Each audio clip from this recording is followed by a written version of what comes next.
Cette fois c'est la fin, on se retrouve pour une toute nouvelle vidéo Lego Magazine. Aujourd'hui, magazine Lego Ninjago Legacy du mois de mars 2026. Et on commence directement avec les mini-figurines. Ici, vous avez la figurine exclusive de l'œil de tournoi, effectivement. Une figurine exclusive à ce magazine dans sa composition. Néanmoins, tous les éléments ont déjà été vus par le passé. On commence tout d'abord par ce qui va être déterminant dans cette figurine, c'est le foulard ici en Earth Green, une couleur qui a été que très rarement vue, mais tout de même déjà vue, hein, on l'a notamment déjà vu sur certains gardiens de l'île inconnue, ou encore sur la figurine de Ronin dans les Gardens. Donc voilà, des figurines qu'on a déjà vues, notamment dans le magazine par exemple. Donc voilà pour cette pièce. Puis la tête, c'est la tête du film, hein, tout ce qu'il y a de plus classique. La pièce de cheveux plus bandana est une nouveauté de janvier 2024. Depuis la fin de Metro Lloyd dans le Battle Pack de Jay. Et pour le torse et les jambes, c'est de la nouveauté juin 2024. Si je retire le foulard, on pourra donc apercevoir bien, la première expression faciale et à l'arrière la seconde, ainsi que l'arrière de torse magnifiquement détaillé avec cette espèce de logo de Dragon Source qui entoure le logo du ninja. C'est franchement de très belles tenues, des tenues tournois. Notez aussi, et ça je l'ai pas dit, que l'œil de tournoi est assez intéressant de retrouver dans le magazine car exclusif à 2 sets assez onéreux. Le premier, 80 €, le véhicule combo, sorti donc le 1er juin 2024. Et pour le deuxième, c'est tout simplement la ville au tournoi, un set à 250 €. Donc là encore, l'avoir dans le magazine, c'est plutôt cool. Terme d'accessoires, un katana doré. Et la seconde mini-figurine est tout simplement un guerrier draconique qui est, figurez-vous, une figurine exclusive à ce magazine dans sa composition. Et là encore, tous les éléments ont déjà été vus par le passé. Effectivement, qu'est-ce qui change sur cette figurine qu'on ne connaît que trop bien finalement, parce qu'elle est dans quasiment tous les sets de janvier et de mars 2025? Et bien c'est tout simplement la tête. On a la tête d'un Draconic Scout et non pas d'un Draconic Warrior. Donc ça change tout en fait. Voilà, c'est pas du tout la même mini figurine. Et c'est dommage d'ailleurs, car sur la boîte en métal, et même sur le magazine en lui-même, il a la bonne tête. Et non, et on a du coup cette tête de scout, donc d'éclaireur draconique au lieu d'avoir celle du guerrier. Donc c'est vraiment dommage je trouve, parce que sinon tout le reste, c'est la même chose, que ce soit le casque, l'armure, le torse et les jambes, c'est tout est bon en fait. On est sur normalement la figurine du dragon arche de la concentration, mais la tête vient tout changer. Donc voilà, un peu dommage qu'on ne puisse pas avoir un guerrier draconique complet dans le magazine. Voilà, c'est juste trop dommage. Voilà, si on retire tout son attirail, on peut donc mieux apercevoir la tête qui n'est pas la bonne évidemment, ainsi que les imprimés du torse qui sont pour le coup très bien réalisés toujours. Également des impressions à l'arrière du torse et de la tête qui rendent très bien. En termes d'accessoires, un cimetière. Dans les cartes, juste ici vous avez la carte en édition limitée numéro LE12, Zane Sauvage édition limitée. Elle appartient à la série 9 de cartes à jouer et à collectionner Lego Ninjago Dragon Rising Tempête de Dragon, comme le reste des cartes que je vais vous présenter aujourd'hui. Puis nous avons la carte rare numéro 39, Pixel éclaboussé, la carte peu commune 29, Nia robuste, encore une peu commune avec la numéro 46, Zane enthousiaste, une carte puzzle commune numéro 142, où on peut y voir Lordras, numéro 7, une carte commune, Call vif, et on finit avec une carte peu commune, la numéro 68, équipe enthousiaste, Harry et Frac. Avant de continuer, on notera tout d'abord la présence du petit fascicule de règles, voilà, pour les cartes qu'on connaît maintenant. C'est le même depuis la série 7. Ils ont même pas changé les cartes à chaque fois, donc voilà, un peu dommage je trouve avant de le changer à chaque série. Maintenant ils le font plus, un peu dommage pour ça. Et j'ai eu du coup l'imprimé Spectral Lloyd pour le booster, mais évidemment je rappelle il y en a 3 autres qui existent. En tout cas, maintenant que ça c'est dit, on va pouvoir passer au packaging avec donc la boîte en métal dont je vous ai parlé tout à l'heure, notamment avec le guerrier draconique qui dispose effectivement de la bonne tête comme on a dans les sets et non pas de celle qu'on a aujourd'hui. Et de même pour le foulard qui est différent juste ici, un peu dommage. Il est même différent sur ce visuel là ainsi que sur celui-ci, donc je comprends pas trop. On a également le logo de Lloyd ainsi que le logo des draconiques tout simplement qui s'affrontent, Legacy Box, ainsi que toutes les mentions légales, l'échelle ainsi que le petit numéro d'item. Puis on permettra de le rajouter à votre collection de resets ou tout simplement d'obtenir les instructions sur le site de Blue Ocean. En ce qui concerne le magazine en lui-même, on sera sur un format au-dessus du format classique, le format Legacy, à 8,99 €, dans lequel on va pouvoir découvrir tout d'abord, et ça c'est assez surprenant, une petite publicité pour le prochain magazine Ninjago XXL, ceux qui disposent donc d'un polybag, c'est-à-dire un vrai set Lego, produit par Lego et non pas par Blue Ocean, donc ça c'est cool, avec du coup le fameux polybag qui était offert pour l'achat de la ville au tournoi. Donc ceux qui ne l'auraient pas acheté, eh ben, vous pouvez tout de même l'avoir, ce petit polybag qui se connecte également au set de l'arène.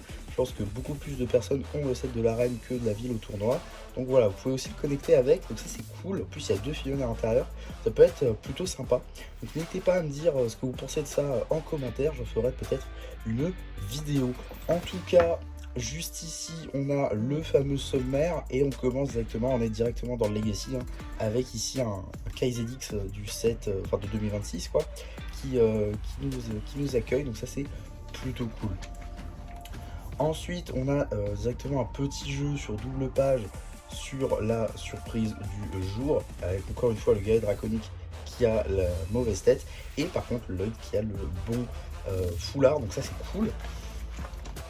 On a ensuite un autre petit jeu avec Jay, ainsi qu'une petite publicité pour les sets du coup Ninjago Legacy de cette année pour le 15e anniversaire, avec du coup les 3 sets que je vous ai déjà fait en review sur la chaîne, c'est-à-dire le display, c'est-à-dire la forge des 4 armes, ainsi que le robot titan de Lloyd, qui donc est sorti le 3 mars dernier.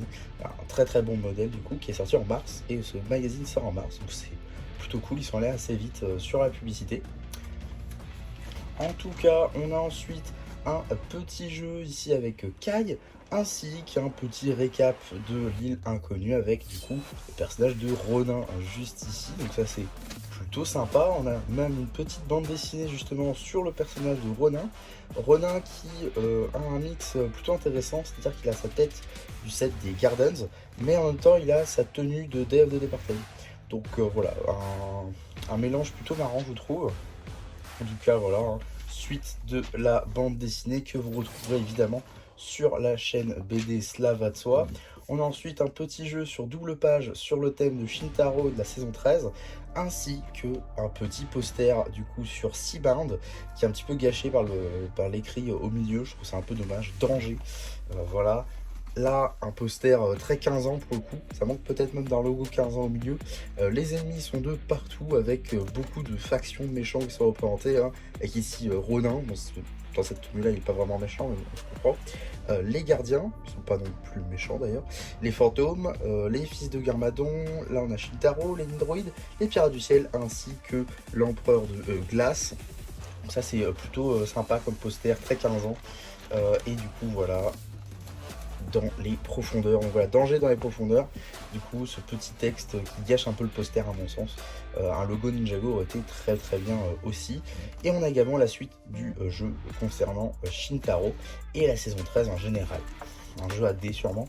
En tout cas on a la suite de la BD juste ici, suite et fin du coup j'imagine, suite et fin juste ici de la bande dessinée.